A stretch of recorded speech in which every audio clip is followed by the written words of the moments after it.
So let's define a few courses to get ourselves set up on the right foot.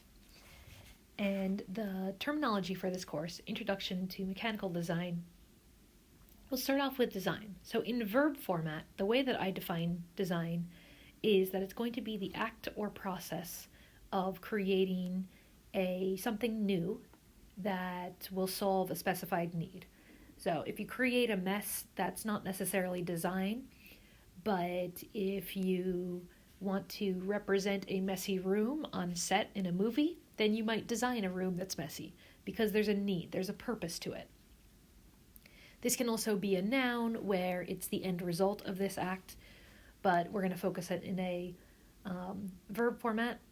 And the key thing is, why are you making something? So what is the purpose behind your design? And then can you create something new to result in it? Then we have mechanism. So your book is Introduction to Mechanism Design. Now, a mechanism is something where we can say we want to have a specified motion. And we're going to have a collection of links and joints that will allow us to have the motion that's desired. So a collection of links and joints designed in such a way to create a desired motion output. So one of my favorite things with Legos are just the number of little mechanisms inside it.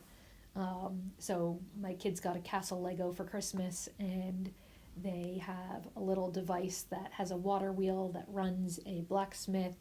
They have a little device for the drawbridge. All of those things are a mechanism because we have mechanical objects that result in a desired motion output. Now, links and joints, let's quickly go ahead and define those. A link is going to be something that moves. So we'll specify it as a rod or object that's used for transmitting motion or force, or both. While we're studying just motion, we'll focus on that. Later on in the course, we're going to look at force as well. And we might think of it as a rod with 2 holes in it is going to be the basic link, but maybe we'll have a rod or a device with multiple holes, so that's also a link. And later on in this class, the holes don't necessarily have to be at the end. You could have multiple holes in one link. It's just an object that's going to move, unless it doesn't, because sometimes we need to have it grounded. We'll get more into that next class. A joint is going to be something that connects and also allows for a defined motion between 2 links or multiple links. So a pin joint is going to be one that connects 2 joints and allows rotation between the 2, so that the position is fixed between the 2 joints, but the rotation is free to move in one rotational axis. A ball joint allows a spherical axis. Please forgive my drawing of a scapula and a humerus, but we might think of that as a ball joint because you can rotate in multiple areas, resulting in 3-dimensional motion, as opposed to one axis of rotation. And oftentimes you might have links and joints could be something within the human body where we say that, you have one link for your arm, for the top of your arm, one link for the bottom, one for each of multiple links for your fingers and hands. And your joints are just the joints on your body between them. And we will see them many times in the mechanisms that we analyze in this class.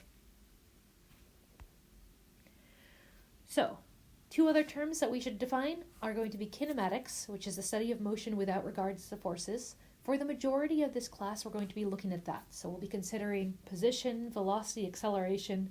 I'm going to define those terms for you next class, and we'll get more into that. Then later on in the semester, we'll move to kinetics, which is where we study motion with regarding forces. Another way we could think of these 2 terms, kinematics, there's going to be less to the motion, so it needs to have a more grand name, so it's a longer name. Kinetics, there's more going on, so we don't have time for those extra letters. It's a silly way, but it's how I remember it every time. But kinematics is the how something moves. And kinetics is going to be the why, what caused it to move. And by studying these things, we can understand how our mechanisms work.